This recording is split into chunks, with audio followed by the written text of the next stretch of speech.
All right, let's bring in our panel now to talk more about this race and some others. Joining me is Sabrina Rodriguez. She's a politics reporter for the Wall Street Journal. Taryn Rosenkrantz, the Democratic strategist and founder and CEO of New Blue Interactive.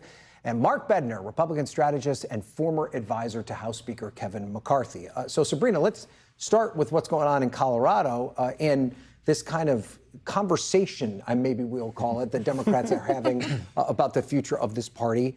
Obviously the voters in Colorado might be a little bit different than the voters in New York City, but there is this socialist question that keeps popping up, and President Trump has now taken to calling many of these Democratic candidates communists. Is this something that Democrats have to wrestle with? Do they need to define themselves to the voters?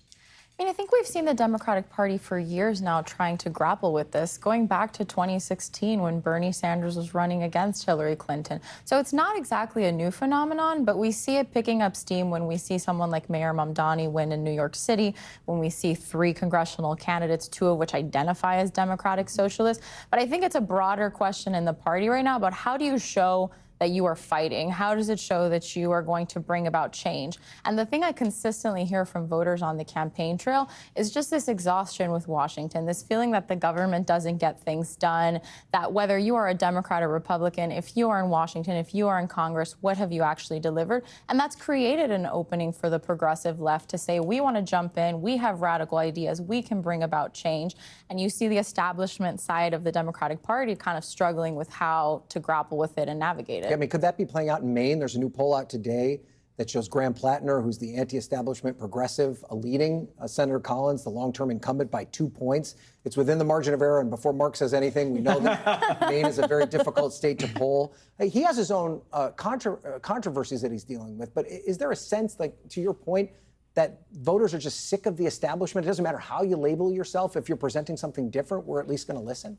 Yeah, I mean, when you're talking to voters in Maine, and I've had colleagues that have spent a lot of time out there, the thing that they're consistently hearing from voters who are backing Plattner is that exactly, that some people are, saying they're holding their nose if they support him, they don't like the controversies around him. But one of the things that has helped him ascend, and particularly in the Democratic primary that he won, was just the idea this is an outsider. He's going to shake things up. Susan Collins has been around for so long. What has she delivered? And just this feeling of wanting an outsider and change. So, Taryn, I want to play for you something that Senator Chris Murphy, who could be a party standard bearer going into 2028, told me yesterday on Meet the Press. Does the Democratic Party actually need to embrace the moniker of socialism, lean into it? No, but I think we have to understand that people do not believe that this version of capitalism has worked. Democrats are not going to win by defending this version of capitalism, but I think we'll be able to offer ideas on how to dramatically reform it rather than throwing out the entire system. Do you agree? Can they make that distinction, or could the inertia from the kind of the energy in the party just carry the party with it, whether it likes it or not? I mean, I think that's the headline that we would all love, right? Is everybody's like, oh, Democratic Socialist, Mamdani's making. But I think the truth is that candidates have to win where they are. And right now, what people care about is they're like, it is too expensive. Everything is too expensive. And I think that is you see what did you say, hold your nose about Bednar?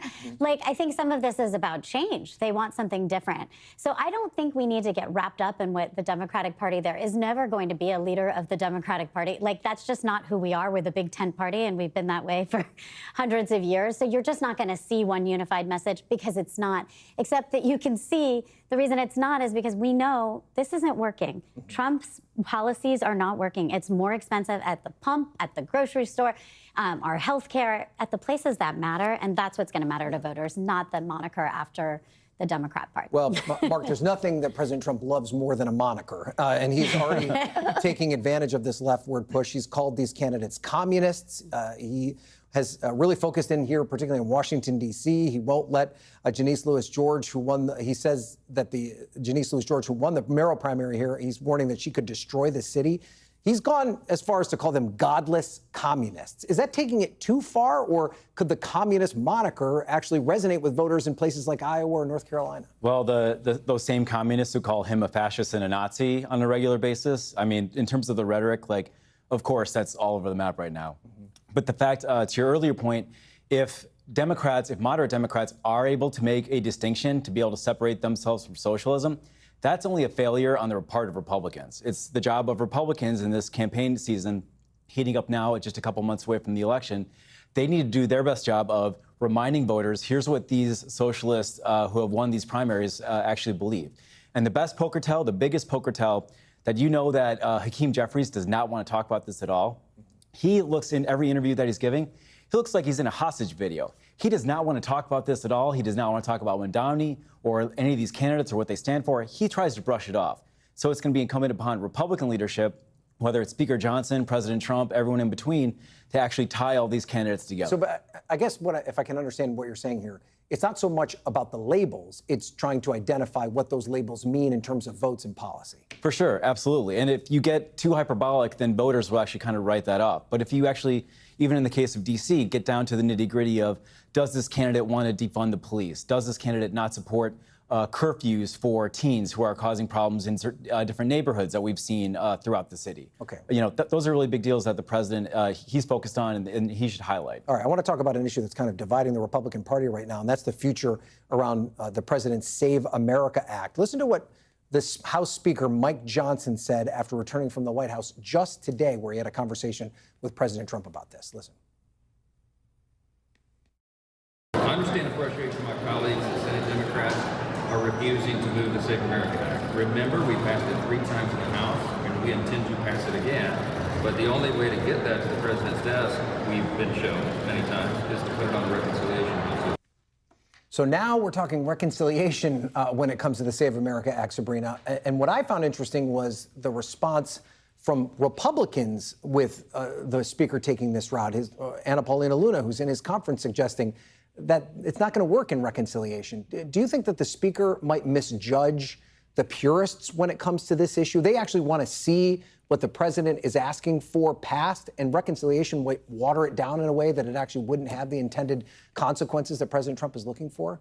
I mean, I think Speaker Johnson is struggling to figure out how to move forward here. We've seen, the conversation both between the House and the Senate about whether or not the votes are there to pass the Save America Act. And they've tried to move past that conversation and try to move on to other legislation. You see the excitement from Republicans to get to say that they passed the housing bill and what that would mean for the United States. Yeah. And then they get reeled back into the Save America Act. So I think there's some frustration and some trying to chart a path forward. And that's a struggle that Johnson has to grapple with, because he does have members of his party who are not going to vote for a watered-down version, but he also has to find the votes if he wants to actually try and pass this. Tara and I have very little time, but I want to give you the last word. Are Republicans losing an opportunity here by not making this about affordability?